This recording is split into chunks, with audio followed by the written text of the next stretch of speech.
Jail इसीलिए गया क्योंकि मैं भगोड़ा नहीं, बाकियों की तरह मेरा देश छोड़ के नहीं भागने वाला।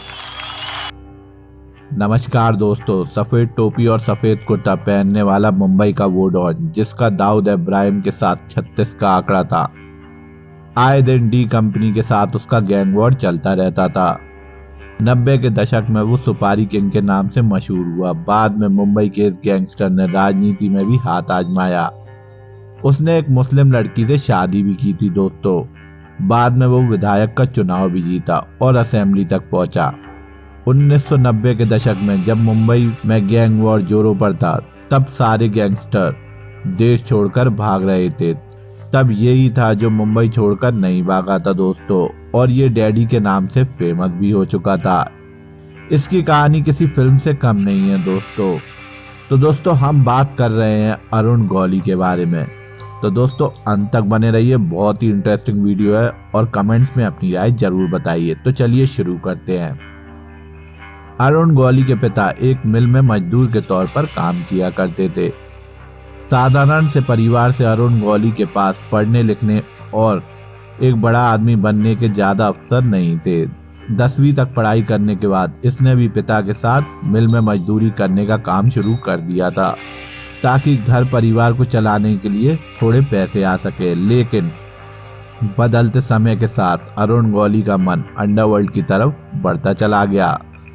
वह गुंडागर्दी और अपराध के रास्तों पर अपना कदम बढ़ाता चला गया दोस्तों। लेकिन शक्ति मिल में काम करते हुए उसने गुंडागर्दी के साथ साथ उसने नेता नगरी में भी हाथ आजमाना शुरू कर दिया था दोस्तों।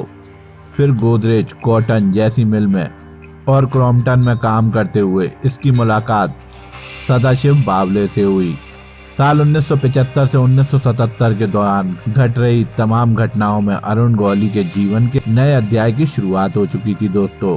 सदाशिव बावले का एक नाम सदा मामा भी था दोस्तों। सदा मामा जुर्म की दुनिया से कांटेक्ट रखता था और आगे चलकर अरुण गौली का भी कनेक्शन जुर्म की दुनिया से हो गया था। अरुण गौली जिस स्कूल में पढ़ा करता था उसी स्कूल में उसके कुछ साथी भी थे, जैसे रामा नायक, बावला सावंत, छोटा बाबू बिलास। जुर्म की दुनिया में कदम रखने के बाद अपने इन्हीं दोस्तों के साथ अरुण गौली ने अपना छोटा सा गैंग शुरू कर लिया था। ये वो दौर था जब मुंबई का अंडरवर्ल्ड अपनी एक पीढ़ी को जाते हुए देख रहा था और दाऊद और उसकी गैंग को पनपते हुए देख रहा था।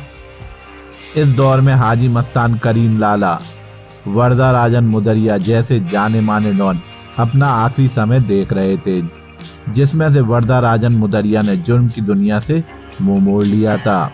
हाजी मस्तान ने जुर्म की दुनिया को छोड़कर राजनीति की दुनिया में कदम रख दिया था, जबकि करीम लाला ने दाऊद इब्राहिम के बड़े भाई शब्बीर कासकर को मारकर दुश्मनी की नई पारी की शुरुआत कर दी थी। साल 1981 में दाऊद इब्राहिम ने भी करीम के भाई रहीम को मारकर अपना बदला ले लिया। लेकिन बदले की आग में सिर्फ दुश्मन खत्म होते हैं, दुश्मनी नहीं दोस्तों। आगे चलकर करीम लाला ने दाऊद इब्राहिम से समझौता कर लिया और जुर्म की दुनिया को छोड़ दिया था। अब मुंबई पर दाऊद इब्राहिम और उसके साथियों का सिक्का चलने लगा। इस दौरान अरुण गौली, छोटा राजन और दाऊद इब्राहिम एक दूसरे के दोस्त हुआ करते थे। साल 1990 आते आते दाऊद इब्राहिम ने अपनी पहुंच भारत के बाहर दुबई जैसे देशों में फैला ली थी। उसने अपना अड्डा दुबई में भी बना लिया था दोस्तों।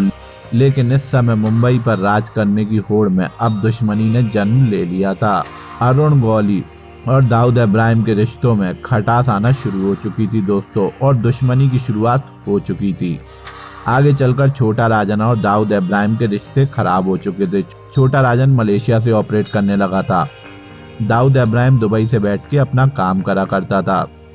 मुंबई में डॉन का स्पेस खाली हुआ तो अरुण गौली ने इस मौके को पकड़ने में कोई कसर नहीं छोड़ी। उसके कंपटीशन में केवल अमन नायक था। 18 अप्रैल साल 1994 में अरुण गौली ने रविंद्र सावंत नाम के शार्प शूटर से अमन नायक के भाई अश्विन नायक को मरवाने के लिए भेजा। लेकिन रविंद्र सावंत ने बाकायदा कोर्ट परिसर के भीतर जाकर अश्विन नायक के सिर पर गोली मारी, लेकिन वह मरा नहीं था दोस्तों, बल्कि घायल होकर हॉस्पिटल चला गया। इस घटना के बाद मुंबई पुलिस हरकत में आ चुकी थी। उसने एक एक करके अंडरवर्ल्ड के जितने भी डॉन और गुंडे माफिया थे उनका एनकाउंटर करना शुरू कर दिया था। इस एनकाउंटर में अमर नायक भी मारा गया था दोस्तों। पुलिस ने अश्विन नायक को भी अरेस्ट कर लिया था। अब अरुण गौली के मुंबई का डॉन बनने का रास्ता साफ हो चुका था। बाद में ये बात भी सामने आई कि पुलिस को अमर नायक की इंफॉर्मेशन दाऊद इब्राहिम कास्ट करने ही दी थी। एक समय था जब मुंबई पे अमर नायक और अरुण गौली के लोगों के बीच गैंग वॉर चला करती थी दोस्तों। अमर नायक के मरने के बाद ये गैंग वॉर दाऊद इब्राहिम और अरुण गौली के लोगों के बीच होने लगी। अरुण गौली का पलड़ा अभी भी भारी था दोस्तों, इसलिए दाऊद इब्राहिम के बड़े नामचीन गुंडे और शूटर्स मुंबई छोड़ के भाग चुके थे। अरुण गौली ने सेंट्रल मुंबई में स्थित दगड़ू चौल को अपना अड्डा बना लिया। यहाँ उसने बाकायदा 700 से 800 लोगों को केवल अपनी हिफाजत के लिए रखा था दोस्तों। सभी हथियार चलाने में माहिर थे दोस्तों। इस पूरे एरिया को उसने किले की तरह बदल दिया था। यह पहला डॉन था जिसने लोगों को बाकायदा सैलरी पर रखा था। वह उनके स्वास्थ्य और खाने पीने के साथ साथ परिवार का भी ध्यान रखा करता था दोस्तों। इतना ही नहीं दोस्तों, दोगड़ू चौल के उन लोगों की भी मदद किया करता था जो उसके गैंग का हिस्सा नहीं थे। यही वजह थी कि यहाँ से इसका नाम डैडी पड़ गया। अरुण गौली का यह किला इतना मजबूत हो चुका था कि दुश्मन तो छोड़िए, पुलिस भी दोगड़ू चौल में घुसने की हिम्मत नहीं करा करती थी दोस्तों। यहाँ से अरुण गौली ने सुपारी लेकर हत्या करना, अवैध वसूली और दूसरे गलत धंधे चालू कर दिए थे। इसने इतनी ज्यादा सुपारी लेना शुरू कर दी थी कि इसका नाम ही सुपारी किंग पड़ गया था दोस्तों। आगे चलकर इसने मुंबई के बड़े बड़े बिजनेसमैन और बिल्डर से अवैध वसूली करना शुरू कर दी थी। ये पहला ऐसा डॉन बन गया था जिसने बड़ी सफलता पूर्वक मुंबई के बिल्डर और व्यापारियों से पैसा वसूला और अपने को मुंबई में स्थापित किया। साल 1993 के बॉम्ब ब्लास्ट के बाद अंडरवर्ल्ड में हिंदू मुस्लिम डॉन को लेकर खींचा खिंचाई होने लगी थी दोस्तों। हिंदू डॉन के तौर पर अरुण गौली का नाम आता था और मुस्लिम डॉन के तौर पर दाऊद इब्राहिम को कई बार शिवसेना प्रमुख बाला साहेब ठाकरे के बयानों से भी संकेत मिले हैं कि वह हिंदू डॉन के तौर पर अरुण गौली का नाम लेते हैं। जब एक बार अरुण गौली को पुलिस ने गिरफ्तार किया तो बाला साहेब ठाकरे ने यह भी बयान दिया था कि पुलिस हिंदू डॉन को गिरफ्तार कर रही है जबकि मुसलमान डॉन बाहर है। ये वो दौर था दोस्तों जब अरुण गौली पुलिस वालों से अच्छी सेटिंग बैठा के रखता था। इतना ही नहीं, पुलिस वाले इसके पेरोल पर भी आया करते थे। बाद में डॉन से रिश्ता रखने के चक्कर में ऐसे पुलिस वालों पर भी सवाल किए गए, लेकिन अरुण गौली का अवैध वसूली और सुपारी का धंधा अभी भी जारी था। उसके ऊपर पुलिस के साथ साथ तो दुश्मनों का भी प्रेशर पड़ रहा था। उसने आगे चलकर शिवसेना से अलग अखिल भारतीय सेना के नाम से एक पार्टी बनाई और राजनीतिक गलियारों तक। साल 2004 में अरुण गौली ने 20 आदमियों को चुनाव में उतारा। इनमें से ज्यादातर आदमी हार चुके थे, लेकिन खुद अरुण गौली चिंचपोकली सीट से अच्छे मार्जिन से जीता था दोस्तों। अगर अरुण गौली पर लगे मुकदमों की बात करें तो उसके ऊपर 40 से अधिक अपराध दर्ज हैं, लेकिन शिवसेना छोड़ने के बाद कुछ अपराध खुन्नस की वजह से भी लगाए गए थे दोस्तों। इसके अलावा और कोई ऐसा नहीं था जो अदालत में खड़े होकर इसके खिलाफ गवाही दे सके।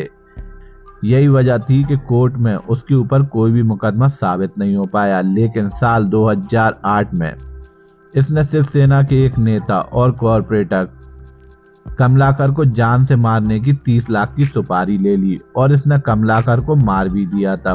बस इस मामले में शिवसेना ने सख्त एक्शन ले लिया। अरुण गौली के शूटर्स को पकड़ा गया और इसमें अरुण गौली का भी नाम आया। मुकदमा हुआ और कोर्ट ने अरुण गौली को इस मामले के लिए उम्र कैद की सजा सुना दी, जो बाद में चल के हाई कोर्ट ने भी अप्रूव कर दी थी दोस्तों। फिलहाल अरुण गौली नागपुर सेंट्रल जेल में अपनी सजा काट रहा है। इस मामले में अरुण गौली की गिरफ्तारी के बाद उसके गैंग का बहुत बुरा हाल हुआ। पुलिस ने एक एक करके इसके तमाम लोगों को एनकाउंटर में ढेर करना शुरू कर दिया था। पुलिस के डर से बहुत सारे लोग मुंबई छोड़ के भाग चुके थे। साल 2017 में अरुण गौली पेरोल से बाहर आ गया था।